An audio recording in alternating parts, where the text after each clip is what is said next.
பிதா சுதன் பரிசுத்த ஆவியின் பெயராலே ஆமென். எங்கள் அன்பின் பரலோக பிதாவே, இது வந்து அருமையான வேளையிலே இது உம்மை நோக்கி பார்க்கிறேன். இது வந்து அருமையான இறை பிரசனத்துக்குள்ளே ஆண்டவரே நீர் என்னை வழிநடத்தி செல்லும்படி ஆண்டவரே உமது கரத்தில் ஒப்புக் கொடுக்கிறேன். நீர் முந்தின இறைவார்த்தை பகுதியிலே ஆண்டவரே நீர் எங்களுக்கு கற்றுக் கொடுத்த அந்த இறைவார்த்தை பகுதிக்காக நன்றி செலுத்துகிறேன். இதோ இன்றைய இறைவார்த்தை பகுதியிலும் உம்முடைய மேன்மையான அந்த பரிசுத்தமான அந்த வாழ்க்கை பயணத்திலே நீர் பெற்றுக்கொண்டு எங்களுக்கு தரவிருந்த அந்த உன்னதமான நம்பிக்கையிலே நாங்கள் வாழ்வடையும்படிக்காக நீர் எங்களுக்காக வழிநடந்த எல்லா பாதைகளிலும் நாங்கள் வாழ்வடையும்படிக்காக நீர் செய்த எல்லா நன்மைகளுக்காகவும் நன்றி செலுத்துகிறேன். இதோ இந்த இறைவார்த்தை பகுதியிலும் நீர் அப்படிப்பட்ட அந்த ஆசீர்வாதமான நல்வாழ்வை தந்தருள வேண்டும் என்று சொல்லி உமது கரத்தில் ஒப்புக் கொடுத்து ஜெபிக்கிறேன். எங்கள் ஜெபங்களும் ஜீவனுள்ள நல்ல பிதாவே ஆமென். என் அன்பார்ந்த சகோதர சகோதரிகளே, முந்தின இறை வார்த்தை பகுதியிலே ஆண்டவர் நம்மோடு பேசின அந்த காரியத்திற்காய் நாம் ஒவ்வொருவரும் நன்றி செலுத்துவோம். இந்த இறைவார்த்தை பகுதியிலும் ஆண்டவர் நம்மோடு நம் வாழ்வை குறித்து மறுவாழ்வை குறித்து ஆண்டவர் நமக்கு கற்றுத்தரப்போகிறார் இறைவார்த்தையின் வழியாக. இப்படியாக நாம் இந்த இறைவார்த்தைக்குள்ளே நாம் கடந்து செல்லுவோம்.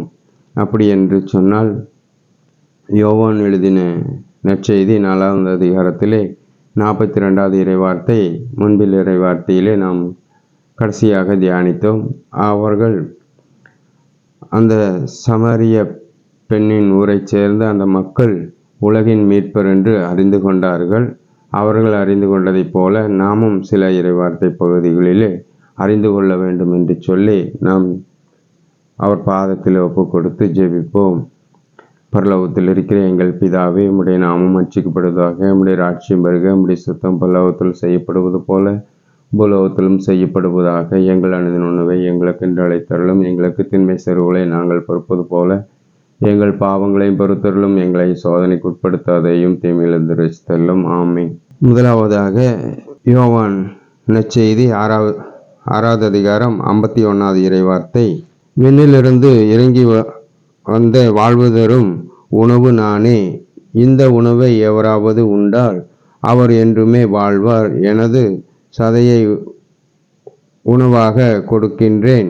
அதை உலகு வாழ்வதற்காகவே கொடுக்கின்றேன். என் அன்பார்ந்த சகோதர சகோதரிகளே, அந்த சமாரிய பெண்ணின் ஊரின் மக்கள் இந்த மீட்பை குறித்து தான் அவர்கள் உணர்ந்து கொண்டார்கள். இதோ இவர்தான் உலகத்தின் மீட்பர் என்று சொல்லி அவர்கள் சொன்னார்கள். அந்த உலகத்தின் மீட்பரின் அடிப்படையிலே இயேசு கிறிஸ்து நமக்கு என்ன கற்றுத்தருகிறார் என்று சொன்னால், அவருடைய உடலை நமக்கு உணவாக தந்து ஒரு வாழ்வளிக்க அவர் விரும்புகிறார். இந்த உலகு வாழ்வதற்காக, இந்த உலகத்தில் உள்ள மக்கள் மீட்படைவதற்காக, வாழ்வதற்காக, அந்த பரலோக வாழ்வில் வந்து சேர்வதற்காக, அந்த வாழ்வடைவதற்காக இந்த உணவை தருவதாக ஆண்டவர் இயேசு கிறிஸ்து இந்த காரியத்தை நமக்கு திட்டமும் தெளிவுமாக நமக்கு கற்றுத்தருகிறார். உலகு வாழ்வதற்காகவே கொடுக்கின்றேன் என்று சொல்லி இந்த இறைவார்த்தை பகுதியிலே நமக்கு கற்றுத்தருகிறார். இந்த உணவை உண்போர் என்றுமே வாழ்வார் என்று அவர் நமக்கு கற்றுத்தருகின்றார். என் அன்பார்ந்த சகோதர சகோதரிகளே, இந்த இயேசு கிறிஸ்து சொல்லுகிற காரியத்திலே நாம் சற்று ஆழமாக புரிந்து கொள்ள வேண்டும். எதற்காக அவர் நமக்கு இந்த உணவை தருகிறார், எதற்காக நாம் இந்த காரியத்தை நாம் செய்ய வேண்டும் என்பதை குறித்து நாம் சற்று ஆலோசித்து அந்த உணவிலே நாம் மகிழ்ச்சி அடைய வேண்டும் என்பதுதான் ஆண்டவருடைய திட்டம். அந்த விண்ணக வாழ்விலே நாம் மகிழ்ச்சி அடைய வேண்டும் என்பதுதான் ஆண்டவருடைய திட்டமாய் இருக்கிறது. அதனாலே தான் இந்த வார்த்தையை குறித்து இயேசு ரொம்ப மேன்மையான ஒரு வார்த்தை. நம் வாழ்வடையக்கூடிய அந்த எதிர்நோக்கி இருக்கிற எத்தனையோ கோடிக்கணக்கான மக்கள் இந்த மீட்புக்காக, இந்த விண்ணக வாழ்வுக்காக எதிர்நோக்கி வாழ்ந்து கொண்டிருக்கிறார்கள். அந்த வாழ்வை பெற்றுக்கொள்ள இதோ இந்த உணவை உண்டால் அவர் என்றுமே வாழ்வார் என்று சொல்லி ஆண்டவர் இயேசு கிறிஸ்து கற்றுத்தருகிறார். அந்த விண்ணக வாழ்விலே நாம் வாழ்வடைவதற்கு இது ஒரு அடையாளமாக இருக்கிறது. இதை நாம் ஏற்றுக்கொள்ள வேண்டும், இதை நாம் உண்ண வேண்டும் என்று சொல்லி இந்த இறைவார்த்தை பகுதி நமக்கு கற்றுத்தருகிறது. அதன் அடிப்படையில் இன்னொரு இறைவார்த்தையை நாம் தியானிப்போம். திருவெளிப்பாடு 3வது அதிகாரம் 10வது இறைவார்த்தை, மன உறுதி தரும் என் வாக்கை நீங்கள் கடைப்பிடித்தால் மண்ணுலகில் வாழ்வோரை சோதிக்க உலகு அனைத்தின் மீதும் வரவிருக்கும் சோதனை காலத்தில் நான் உங்களை காப்பாற்றுவேன். என் அன்பார்ந்த சகோதர சகோதரிகளே, இந்த உணவை அந்த இயேசு கிறிஸ்து கொடுக்கின்ற அந்த உணவை நாம் உண்ணும்போது நாம் எப்படி மீட்கப்படுகிறோம் என்பதை குறித்து இந்த இடத்திலே ஆண்டவர் திட்டமும் தெளிவுமாக நமக்கு கற்றுத்தருகிறார். அந்த சோதனை காலம், உலக அழிவிலே, உலகம் தோன்றிய அந்த நீதி தீர்ப்பின் போது, அந்த மறுவாழ்வின் காலத்திலே மக்கள் எல்லோரையும் உயிர்த்தெழச் செய்து அந்த காரியத்தை செய்யும் போது ஒரு நீதி தீர்ப்பு ஒன்று இருக்கிறது. அந்த சோதனை காலம் நாம் விண்ணகம் போவோமா போக மாட்டோமா என்ற அந்த ஒரு அடிப்படையிலே தான் இந்த காரியத்தை குறித்து நாம் சொல்லுகிறார். நாம் ஒரு காரியத்தை நாம் புரிந்து கொள்ள வேண்டும். அனைத்து உலகின் மீதும் வரவிருக்கும் சோதனையிலிருந்து நம்மை காப்பாற்றுவார் என்று சொல்லி ஆண்டவர் இயேசு நமக்கு கற்றுத்தருகிறார். இந்த கட்டளையை நாம் கடைபிடிக்க வேண்டும். அவர் உணவாக கொடுக்கின்ற, அவர் தன்னுடைய உடலை உணவாக வாழ்வு பெறுவதற்காக கொடுக்கின்ற அந்த கட்டளையை நாம் கடைபிடிக்க வேண்டும் என்று சொல்லி ஆண்டவர் இயேசு கிறிஸ்து விரும்புகிறார். அதனாலே தான் இந்த இறைவார்த்தை பகுதி நமக்கு இந்த திட்டமும் தெளிவுமாக இந்த இறைப்பகுதி நமக்கு கற்றுத்தருகிறது. என் அன்பார்ந்த சகோதர சகோதரிகளே, அந்த உணவு எப்படி ஆண்டவர் அதை நிலைப்படுத்தினார் என்று சொல்லி நாம் இன்னொரு இறைவார்த்தையை நாம் தியானிப்போம். மத்தேயு நற்செய்தி 26 அதிகாரம் 26லிருந்து 27, 28 உள்ள இறைவார்த்தைகள். அவர்கள் உணவருந்திக் கொண்டிருந்த போது இயேசு அப்பத்தை எடுத்து கடவுளை போற்றி அதை பிட்டு சீடர்களுக்கு கொடுத்து, இதை பெற்று உண்ணுங்கள், இது எனது உடல் என்றார். பின்பு கிண்ணத்தையும் எடுத்து கடவுளுக்கு நன்றி செலுத்தி அவர்களுக்கு கொடுத்து, இதில் உள்ளதை அனைவரும் பருகுங்கள், ஏனெனில் இது எனது உடன்படிக்கையின் இரத்தம், பலருடைய பாவ மன்னிப்புக்காக சிந்தப்படும் இரத்தம்.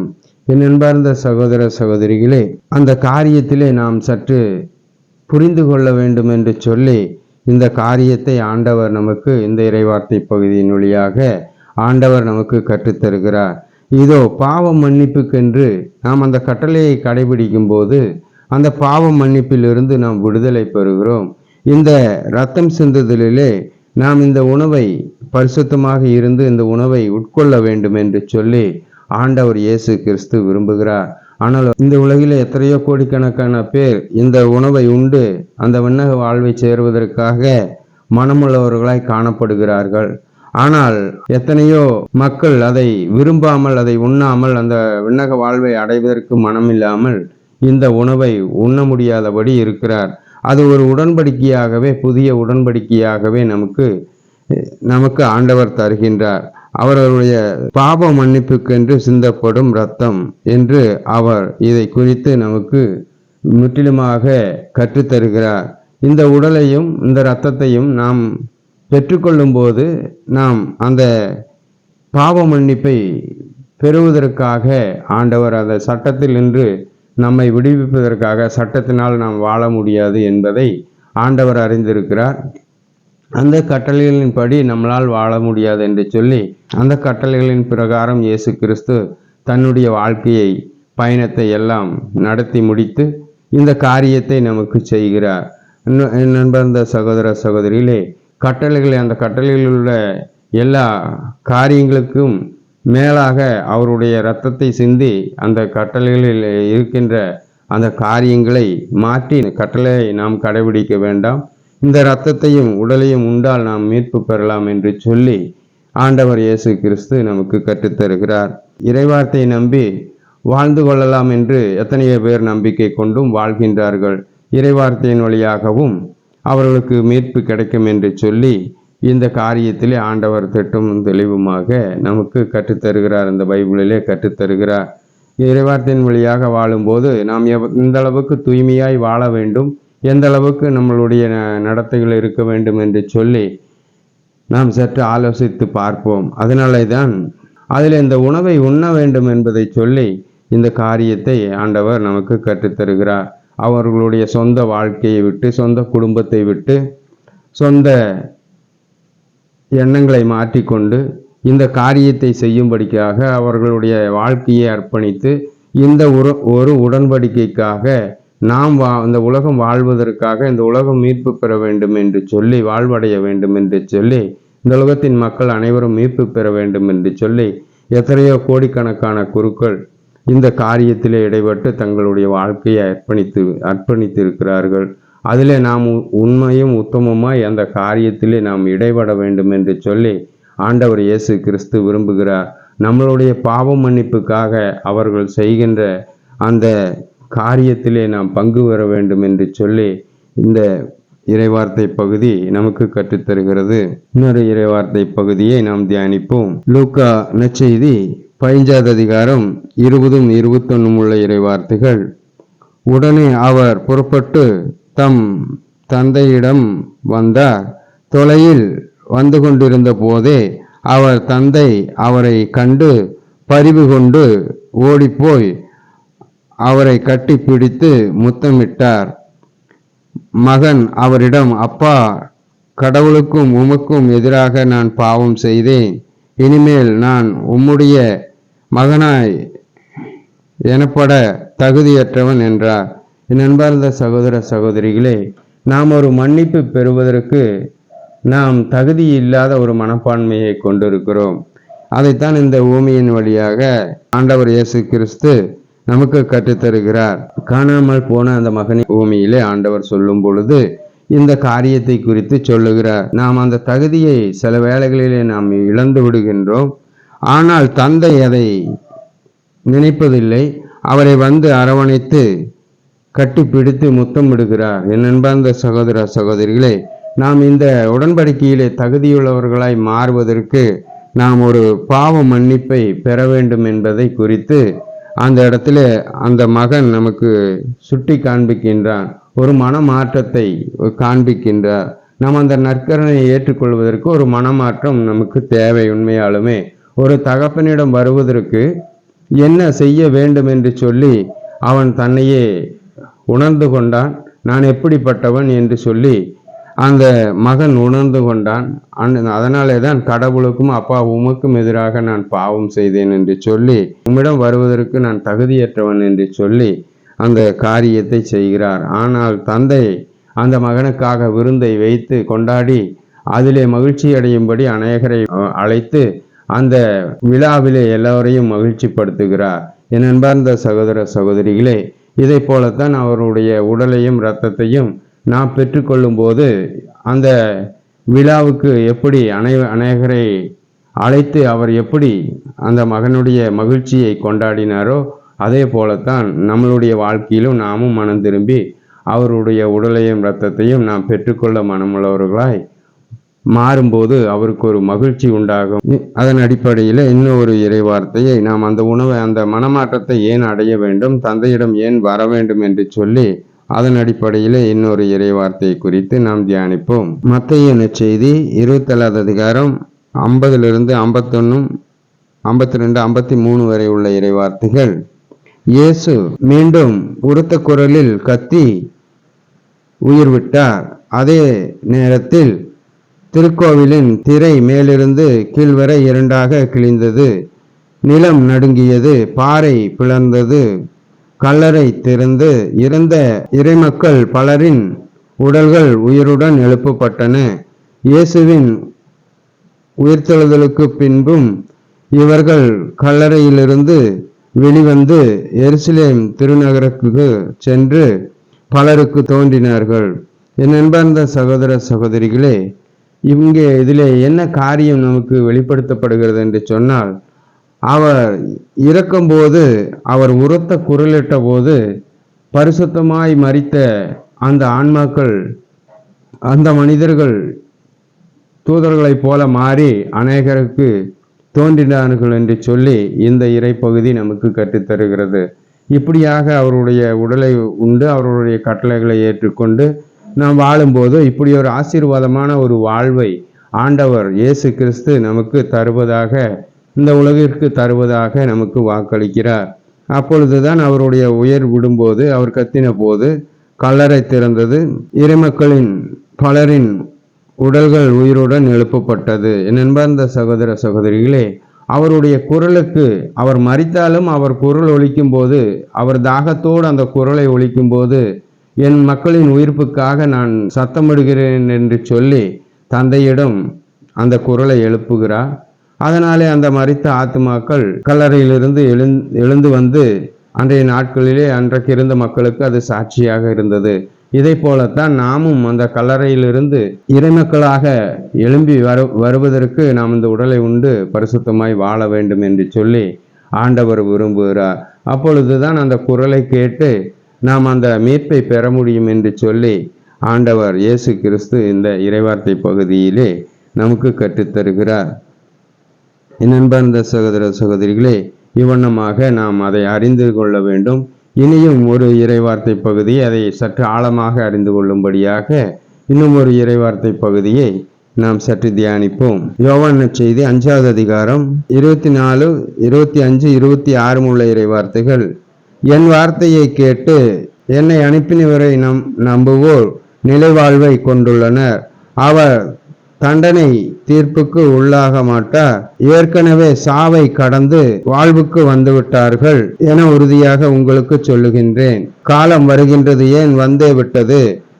அப்பொழுது இறைமகனின் குரலை இறந்தோர் கேட்பர், அதை கேட்போர் வாழ்வர் என உறுதியாக உங்களுக்கு சொல்லுகிறேன். தந்தை தம் வாழ்வின் வழியாய் ஊற்றாய் இருப்பது போல மகனும் வாழ்வின் ஊற்றாய் இருக்கும்படி செய்துள்ளார். என் அன்பார்ந்த சகோதர சகோதரிகளே, இந்த இறைவார்த்தை பகுதியிலே நாம் வாழ்வு பெற வேண்டும், அந்த தூதர்களைப் போல மறுவாழ்வை பெற வேண்டும், தூதர்களைப் போல நாம் மாறுவதற்கு நாம் அந்த தகுதியை பெற்றிருக்க வேண்டும் என்று சொன்னால் அவரது குரலை நாம் கேட்க மனமுள்ளவர்களாய் இருக்க வேண்டும், அவருடைய வார்த்தையை கேட்க மனமுள்ளவர்களாய் இருக்க வேண்டும். அப்பொழுது நாம் அந்த சாவின் அந்த காரியத்திலிருந்து நாம் விடுதலை பெற்று விடுகிறோம். ஏற்கனவே நாம் வாழ்வுக்கு வந்துவிட்டோம். அந்த நற்கருணை பெறுவதனாலே, ஆண்டவருடைய கட்டளையை ஏற்றுக்கொள்வதனால இந்த உடலை உண்ண வேண்டும், இந்த இரத்தத்தை நாம் குடிக்க வேண்டும் என்ற அந்த மனப்பான்புக்குள் நாம் ஏற்கனவே கடந்து வந்து விட்டோம். இதனாலே நமக்கு ஒரு மீட்பு இருக்கிறது,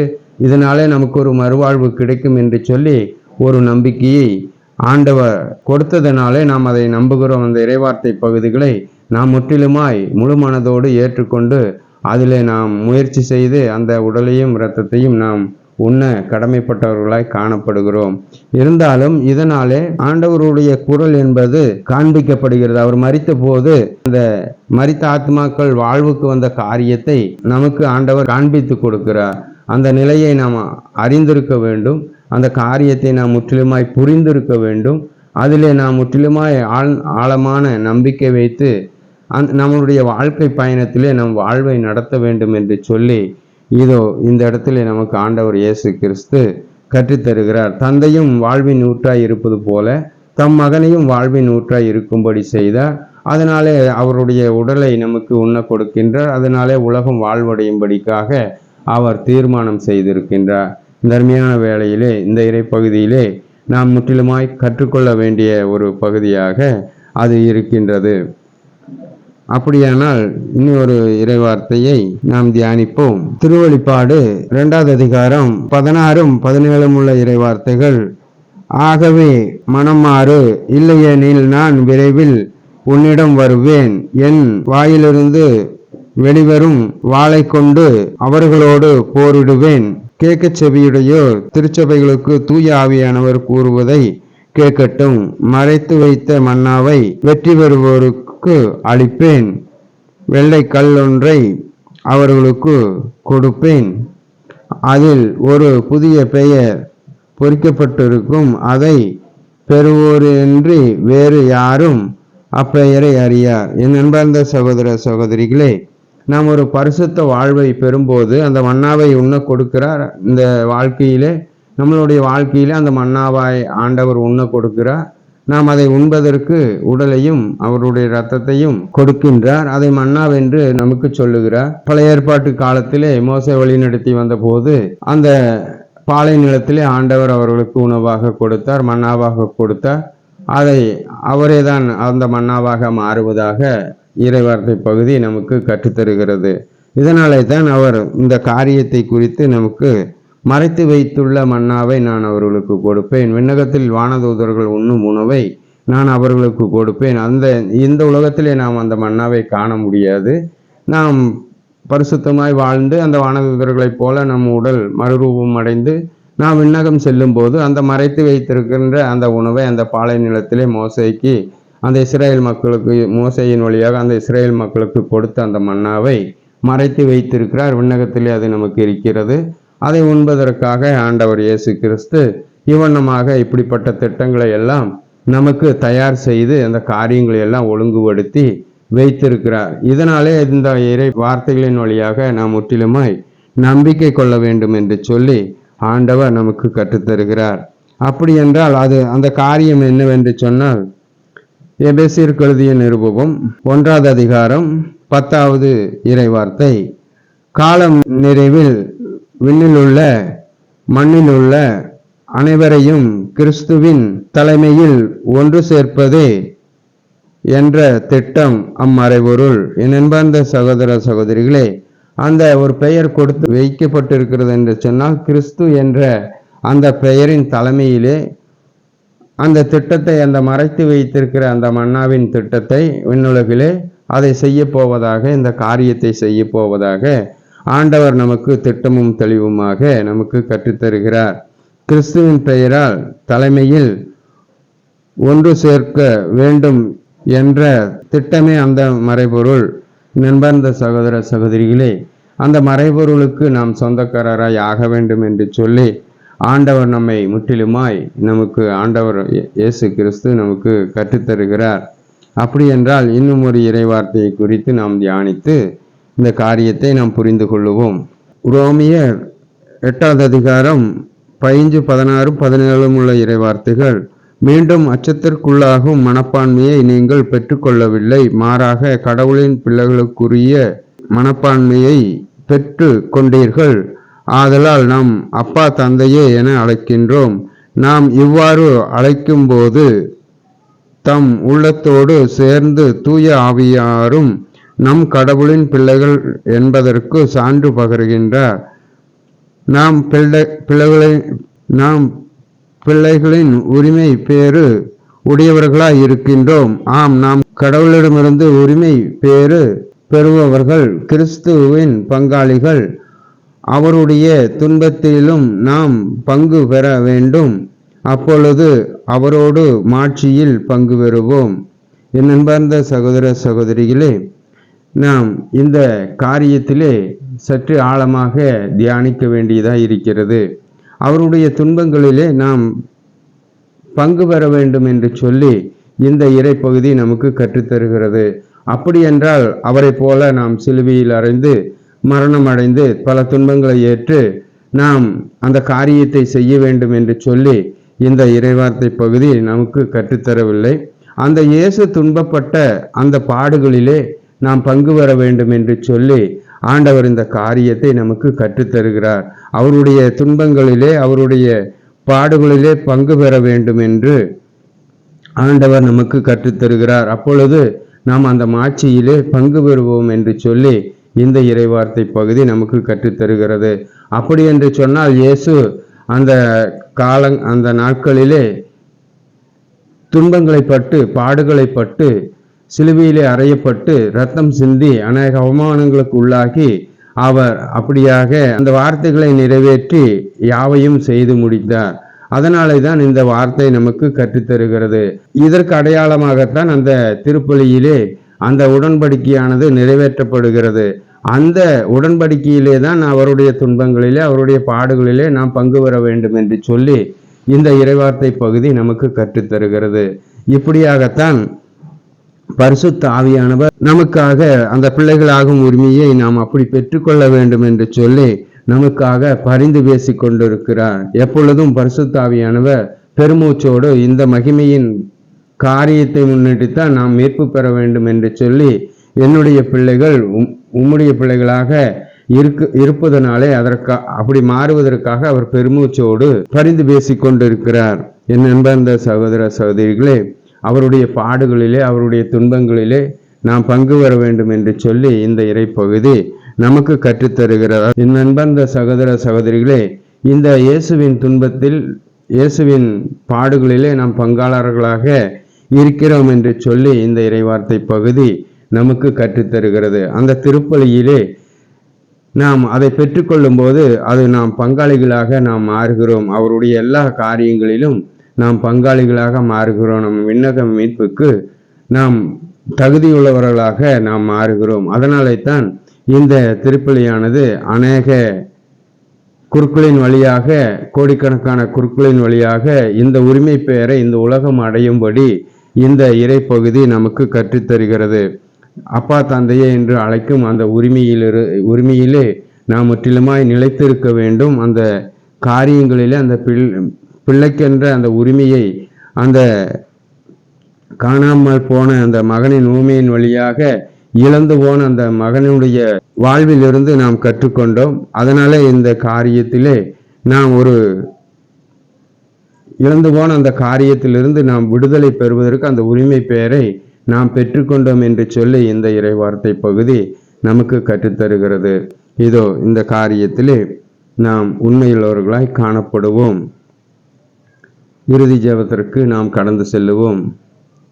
அப்பா பிதாவே, இந்த அருமையான வேளையிலே இதோ உம்மை நோக்கி பார்க்கிறோம். உம்முடைய நுகம் எளிதாய் இருக்கிறபடியினாலே அப்பா, இந்த இறைவார்த்தைகள் எங்களுக்கு எளிதாய் இருக்கிறபடியினாலே அப்பா உமக்கு நாங்கள் நன்றி செலுத்துகிறோம். இதோ மோசே எகிப்திலிருந்து தன் மக்களை விடுவித்து வந்தபோது அந்த மன்னாவை உணவாக உண்டவர் எல்லோரும் மரித்து போனார்கள். ஆனால் இயேசுவின் உடலை உண்ணும்போது அவர் என்றுமே உயிர் வாழ்வார் என்று சொல்லி அப்பா பிதாவே, நீர் எங்களுக்கு கற்றுக் கொடுத்தீர். இந்த அருமையான வேளையிலே அப்பா நீர் எங்களை ஆசீர்வதியும். இந்த உடன்படிக்கையை நிறைவேற்றி நீர் எங்களை மகிழ்ச்சியால் நிரப்பினீர் ஆண்டவரே. அப்பா, இதற்காக உமக்கு நன்றி செலுத்துகிறேன். இதோ அன்றைக்கு மன்னாவை வாழ்ந்தவர்கள் மரித்தார்கள். ஆனால் உம்முடைய உடலை உண்ணும் யாவரும் வாழ்வடைவார்கள் என்று சொல்லி, இந்த உலகம் வாழ்வடைவார்கள் என்று சொல்லி அப்பா நீர் எங்களுக்கு இந்த இறைவார்த்தை பகுதியிலே நீர் கற்றுத்தந்தீர். உம்முடைய பேரன்புக்காகவும் உம்முடைய இரக்கத்திற்காகவும் ஆண்டவரே, உமது பாடுகளிலே நாங்கள் பங்காளர்கள் ஆகும்படிக்காகவும் ஆண்டவரே நீர் கற்றுத்தந்த இந்த இறைவார்த்தைக்காக முற்றிலுமாய் நன்றி செலுத்துகிறேன். இதோ இதை கேட்போரையும் இதை புரிந்து கொள்ள வேண்டும் என்று சொல்லி அப்பா உமது கரத்திலே ஒப்புக் கொடுக்கிறேன். முற்றிலுமாய் ஒவ்வொரு காரியங்களிலும் நீர் இடைப்பட்டு, ஒவ்வொருவருடைய காரியங்களிலும் இடைப்பட்டு இந்த உணவை உட்கொள்ளும்படியாக பரிசுத்த ஆவியானவரே ஒவ்வொருவர் வழியாகவும் நீர் பரிந்து பேசும் என்று சொல்லி உமது கரத்தில் ஒப்புக் கொடுத்து ஜெபிக்கிறேன். எங்கள் ஜெபங்களும் ஜீவனுள்ள நல்ல பிதாவே, ஆமீன் ஆமீன். பிதா சுதன் பரிசுத்த ஆவியின் பெயராலே ஆமீன்.